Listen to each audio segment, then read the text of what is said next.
কোনো তিক্ত স্মৃতি রয়েছে কিনা? যারা কিনা অনেক সময় ফোন ধরেন না, প্রোডাক্টটা নিবে নাও বলে না, মোটামুটি প্রবলেমেই পড়তে হয়। লড়াইটা কিন্তু আসলে ত্রিমুখী। প্রত্যেকটা জীবনে বাধা বিপত্তি থাকে, বিশেষ করে নারীদের। একটি সুন্দর গোছানো ঘর মানসিক প্রশান্তি দেয়, আর আমরা এও জানি ঘর হচ্ছে মনের প্রতিচ্ছবি। এটি আবাসস্থল হতে পারে কিংবা কর্মক্ষেত্রেও হতে পারে, কিন্তু এই ঘর সাজানোর জন্য প্রয়োজন আসবাবপত্র। অনেক সময় দেখা যায় সঠিক দামে না পাওয়ার কারণে ঘর সঠিকভাবে গোছানো যাচ্ছে না। দামে কম মানে খাঁটি, এই ধরনের পণ্য সরবরাহের ক্ষেত্রে খুব ওপরে উঠে এসেছে দেয়াল হোম ডেকর। আজকে আমরা পেয়েছি দেয়াল হোম ডেকরের উদ্যোক্তা মিতা চাকমাকে। চলুন জেনে আসি তার জীবনের গল্পটা। মিতা চাকমা, আপনাকে অভিনন্দন আজকে আমাদের এখানটায় সময় দেওয়ার জন্য। আপনি একাধারে আপনি গৃহিণী, আপনি কাজ করছেন, আপনি চাকরি করেন, পাশাপাশি হচ্ছে আপনি উদ্যোক্তা। আমরা জানি যে যে রাধে সে চুলো বাঁধে, এই এই এই আপ্তবাক্যটি আপনি খুব ভালোভাবে প্রমাণ করেছেন। তো সব কিছু আপনি কিভাবে সামাল দিচ্ছেন? আসলে নারীরা আমরা সবই পারি চেষ্টা করলে। আমরা ওই সবসময় একটা প্রবাদ বলি, আমরাই নারী আমরাই পারি। তো নারীরা চেষ্টা করলে সব কিছুই সম্ভব। যেমন আমার সবচেয়ে বড় ভূমিকা হচ্ছে গিয়ে আমার পরিবারের সাপোর্ট। পরিবারের সাপোর্ট ছাড়া আসলে সম্ভব হয় না। আর তারপর হচ্ছে আমার কলিগদেরও সাপোর্ট আছে, সবাই অবশ্যই আমাকে সব সময় সহযোগিতা করেন। আর আমি নিজেও চেষ্টা করি সব কিছু মেনটেন করার, আমার জব, আমার সংসার, সাথে আমার উদ্যোগটাকে আরও এগিয়ে নিয়ে যাওয়ার জন্য। আর আমার সবচেয়ে কাজের বড় ভূমিকা হচ্ছে গিয়ে আমার পরিবার আর আমার হাজব্যান্ডের। আদিবাসীদের একজন প্রতিনিধি হচ্ছেন আপনি। তো ব্যবসা করতে গিয়ে এটি কি কোনো বাধা হিসেবে কাজ করেছে, নাকি আপনি আসলে কিছুটা প্রিভিলেজই পেয়েছেন? কারণ অনেক সময় অনেক ক্ষেত্রে মানুষের সফট কর্নার কাজ করে। আপনার ক্ষেত্রে কি ঘটেছে? দুটোই তেমন কোনো সমস্যা হয়নি। আমার প্রথমত হচ্ছে গিয়ে কোনো কাজের ক্ষেত্রে সমস্যা থাকবে, এটা স্বাভাবিকই, কিন্তু ওরকম কোনো বড় সমস্যার সম্মুখীন হয়নি যে আমার ব্যবসার বাধা হয়ে দাঁড়িয়েছে। আর ওরকম এক্সট্রা সুযোগ সুবিধাও এরকম আমি কারো কাছে পাইনি। তবে আমি সব কিছুই নিজে সামলে নিয়েছি। ক্রেতারা কেন আপনার পণ্য কিনবে? আপনার পণ্যের আসলে বিশেষত্বটা কি? আসলে সব উদ্যোক্তারাই চায় যে নিজের পণ্যকে সুন্দরভাবে উপস্থাপন করার, নতুনত্ব কিছু নিয়ে আসার জন্য সবসময় প্রচেষ্টা করে। আর আমি চেষ্টা করি সবসময় আমার প্রোডাক্টটাকে আরও নতুনত্ব করে ক্রেতাদের সামনে উপস্থাপন করার। আর আমার পণ্যটা কেনার আরেকটা কারণ হচ্ছে গিয়ে আমার প্রোডাক্টটা একটু ভিন্ন। আমি সবসময় চেষ্টা করি নতুনত্ব কিছু আনার জন্য। যেমন হচ্ছে আমার প্রোডাক্টগুলো হচ্ছে মেটাল, বোর্ড, উডের তৈরি। ঘরকে সৌন্দর্য বাড়ানোর জন্য এটা অনেক অনেক কাজে আসে। আর মেয়েরা তো অবশ্যই শৌখিন জিনিসপত্র এবং নতুনত্ব জিনিসপত্র পছন্দ করে। সেক্ষেত্রে আমার প্রোডাক্টগুলি আপনার ঘরের সৌন্দর্য আরও বাড়িয়ে দেয়। মধুর স্মৃতি অথবা তিক্ত স্মৃতির কথা কি উল্লেখ করতে পারেন কি না? কেননা আমাদের দেশের সোসাইটাল পার্সপেক্টিভে যেটা দেখা যায় সেটা হচ্ছে যে নারীদেরকে বিভিন্ন রকম প্রতিকূলতার সম্মুখীন হতে হচ্ছে, এবং পথ আসলে কখনোই খুব কুসুমাস্তীর্ণ থাকে না। তো আর অনলাইন বিজনেস তো আসলে কিছুটা চ্যালেঞ্জিংও হয় অনেক ক্ষেত্রে। তো আপনার কি কোনো তিক্ত স্মৃতি রয়েছে কি না? এরকম ব্যবসার ক্ষেত্রে অহরহ আমাদের বিভিন্ন পরিস্থিতির সম্মুখীন হতে হয়। তার মধ্যে হচ্ছে গিয়ে তিক্ত স্মৃতি বলতে আপনার, যেমন আমাদের প্রোডাক্ট বেশিরভাগই কাস্টমাইজ হয়, আর আমি হচ্ছে গিয়ে ক্যাশ অন ডেলিভারিতেই দিই। এই সুযোগ সুবিধাটা আমি অবশ্যই দিয়ে থাকি ক্রেতাদেরকে। এর মধ্যে হচ্ছে গিয়ে আপনি ধরেন প্রোডাক্ট একটা আমাকে অর্ডার করলেন কাস্টমাইজ করে, আমার প্রোডাক্ট থেকে একটু কাস্টমাইজ করে, সেক্ষেত্রে আমি কোনো অ্যাডভান্স পেমেন্ট না নিয়ে আমি আপনার কাছ থেকে নিলাম। এবং প্রোডাক্টটা যাওয়ার পর আপনার কাছে পৌঁছানোর পর যদি আপনি মনে করেন যে প্রোডাক্টটা আপনার মন মতো হয়নি, বা সমস্যা, বা আপনার স্যাটিসফাইড না, আপনি ক্রেতা হিসেবে ক্রেতারা যদি স্যাটিসফাইড না হয়, সেক্ষেত্রে আমাদেরকে জানায়, সেটা আমাদের জন্য আরও ভালো হয়। আমরা চেষ্টা করি এটা আরও আমাদের শুধরে নেওয়ার এবং ভালো করার। তো সেক্ষেত্রে অনেক কাস্টমার আছেন বা ক্রেতা আছেন যারা কিনা অনেক সময় ফোন ধরেন আপনার প্রোডাক্টটা নিবে নাও বলে না, আমাদেরকে ভোগান্তিতে ভুগতে হয়। এরকম অনেক প্রোডাক্টই রিটার্ন চলে আসে। সেক্ষেত্রে যদি কাস্টমাইজ প্রোডাক্ট হয়, যদি রিটার্ন চলে আসে, তাহলে ওই প্রোডাক্টটা তো অন্য কাস্টমারের কাছে আমি সহজে সেল করতে পারি না। তো এই জন্য আমাদের মানে মোটামুটি প্রবলেমেই পড়তে হয়। এটা বলা যায় যে একটা তিক্ততা অভিজ্ঞতা আপনার। আর মধুর স্মৃতি বলতে হচ্ছে যখন আপনি কাস্টমারের কাছ থেকে ভালো ফিডব্যাক পান, যেমন ধরেন একজন কাস্টমার যদি একাধিক আপনার বারবার অর্ডার করে প্রোডাক্ট কিনে, মানে এটাকে রিপিট কাস্টমার বলা হয়।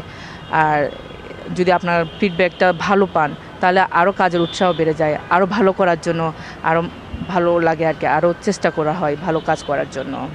একজন নারীকে পারিবারিক সামাজিক নানামুখী বাধা পার হয়ে একটি পর্যায়ে যেতে হয়। ধরুন আপনি একটি উদ্যোগ গ্রহণ করবেন, আপনার খুব কাছের মানুষরাই হয়তো খুব বাঁকা চোখে তাকাবে এবং হয়তো বলেও বসবে যে ইস, ল্যাংড়ার আবার পাহাড়ে ওঠার শখ। এবং লড়াইটা কিন্তু আসলে ত্রিমুখী, এটা সমাজের সাথে, পরিবারের সাথে, এমনকি আপনার নিজের সাথে। তো আপনার এই যে সংগ্রামের পথটা, নিশ্চয়ই আপনার জীবনেও এই জাতীয় সংগ্রাম ছিল, তো আপনার এই সংগ্রামটা যদি আমাদেরকে একটু বলতেন। আসলে জীবনটাই হচ্ছে চ্যালেঞ্জিং। প্রত্যেকটা জীবনে বাধা বিপত্তি থাকে, বিভিন্ন সমস্যার সম্মুখীন হতে হয়, বিশেষ করে নারীদের। কারণ হচ্ছে আপনি সেটা হোক সাংসারিক জীবনে, হোক আপনার উদ্যোক্তা জীবনে, আপনার হোক চাকুরি ক্ষেত্রে, সব ক্ষেত্রে কিন্তু নারীদেরকে বিভিন্ন ক্ষেত্রে অবহেলিত, বঞ্চিত করা হয়।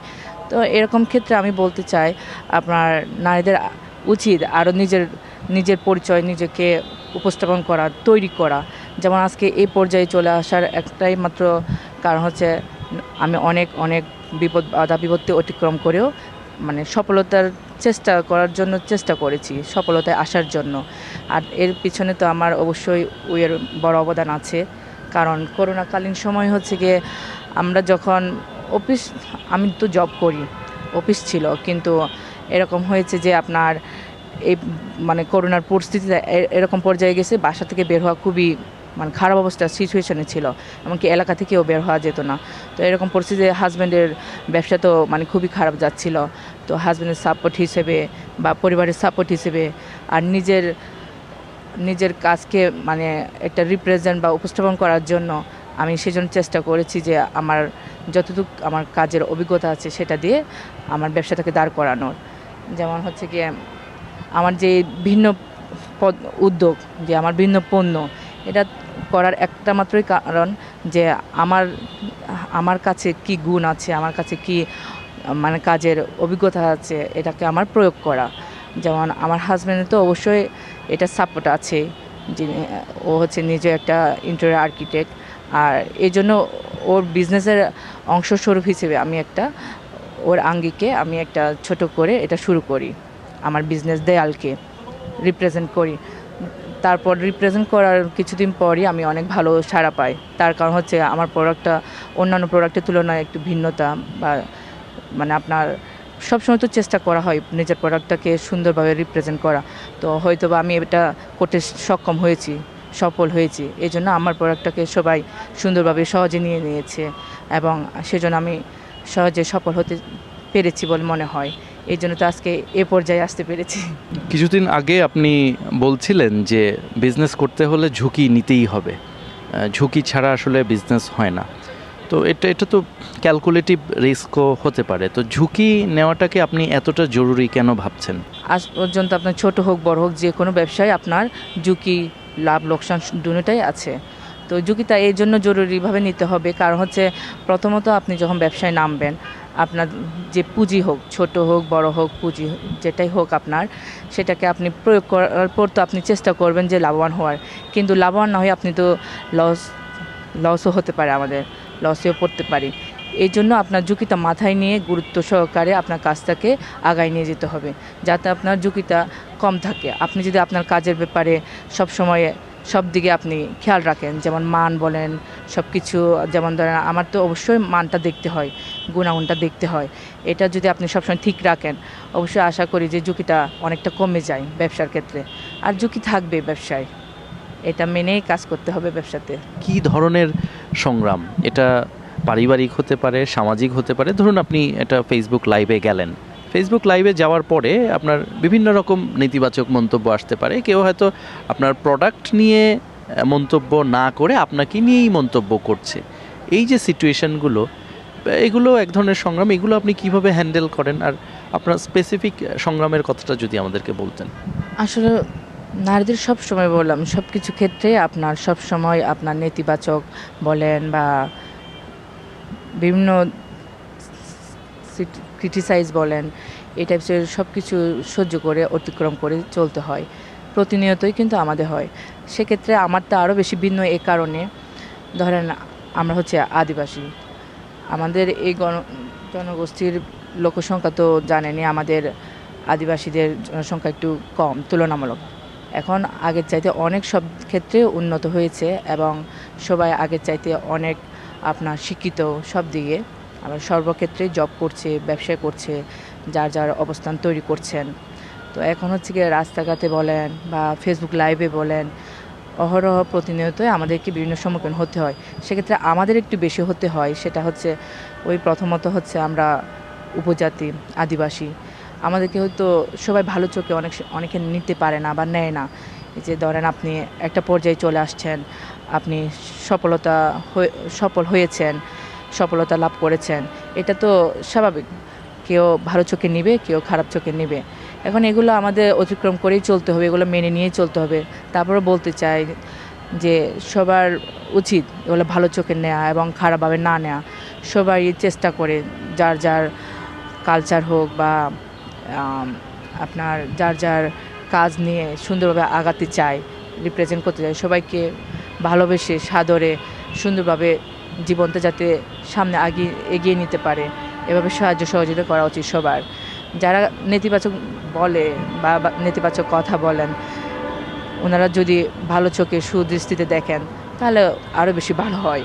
কারণ হচ্ছে সবাই চায় সবার কাছ থেকে ভালোবাসা, সবার কাছ থেকে ভালো কথা শুনতে, ভালো আপনার কি বলবো গুণাগুণগুলো শুনতে, এটা সবাই পছন্দ করে এবং সবাই চায় এবং আমরাও চাই। কিন্তু বেশিরভাগ ক্ষেত্রে আমাদের এটাই বেশি মানে প্রবলেমে পড়তে হয়, সে রাস্তাঘাটে উপজাতি হিসেবে বেশি করে আমাদেরকে টিচ করা হয় বা বিভিন্ন চোখে দেখা হয়। এটা সুন্দর দৃষ্টিতে দেখলে আমাদের জন্য কাজ করতে আরও সুবিধা হবে, আরও আমরা সুন্দরভাবে বাঁচতে পারবো, সুন্দরভাবে থাকতে পারবো, আমরাও এই দেশের নাগরিক। এটাই আমার বলার উদ্দেশ্য। মিতা চাকমা, আপনাকে অসংখ্য ধন্যবাদ এবং এই সমস্ত প্রতিকূলতা বাধা পেরিয়ে আপনি আরও এগিয়ে যান সেই প্রার্থনা করছি। আপনি নিশ্চয়ই অনেক ভালো থাকবেন। আপনাদের সকলকেও ধন্যবাদ, আর আমাকে এনটিভির পক্ষ থেকে এই প্রোগ্রামে আমন্ত্রণ করার জন্য অসংখ্য ধন্যবাদ। আর আপনাদের মাধ্যমে বলতে চাই যে নারীরা আরও এগিয়ে যাবে, আরও এগিয়ে যাক, আর সবার যে গুণ আছে বা যার যার একটা আপনার প্রতিভা আছে, এটা আরও করে যাতে সামনে আসে, এই জন্য সবাইকে আরও করে উদ্যোক্তায় এগিয়ে যাওয়া উচিত, উদ্যোক্তায় আসা উচিত এবং প্রতিটা নারী প্রতিটা ঘরে আমাদের সারা বাংলাদেশের সব জায়গায় ছড়িয়ে পড়ুক উদ্যোক্তা, এটাই কাম্য। আর আপনাদের অসংখ্য ধন্যবাদ।